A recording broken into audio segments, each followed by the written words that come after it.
बिस्मिल्लाहिर्रहमानिर्रहीम। अस्सलामुअलैकुम वरहमतुल्लाहि वबरकातुह। आप देख रहे हैं हमारा चैनल उर्दू हकायात। आज की इस वीडियो में हम तोते और कौवे की हकायत बयान करने जा रहे हैं। आप सबसे दरख्वास्त है कि इस वीडियो को देखने से पहले हमारे इस चैनल को लाइक और सब्सक्राइब कर दें ताकि हमारे नोटिफिकेशन बर वक्त आप तक पहुंच सकें।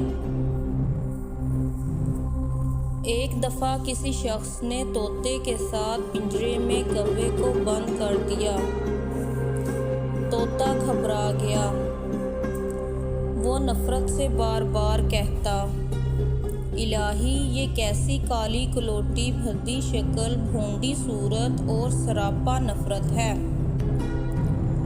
ये तो तोते का हाल था। मगर अजीब बात यह है कि कौवा भी तोते की हमनशीनी से सख्त तंग आया हुआ था। लाहौल पड़ता और ज़माने की गर्दिश पर हसरत और अफसोस से हाथ मलते हुए कह रहा था, खुदाया, मुझसे ऐसा क्या गुनाह हुआ है जिसके बदले में मुझे ऐसे बेकार, बेवकूफ़ और बेहुदा की सोहबत में कैद कर दिया गया है। मेरे मुनासिब हाल तो ये था कि किसी चमन की दीवार या महल की मंडेर पर अपने हमजिनसों के साथ सैर करता फिरता।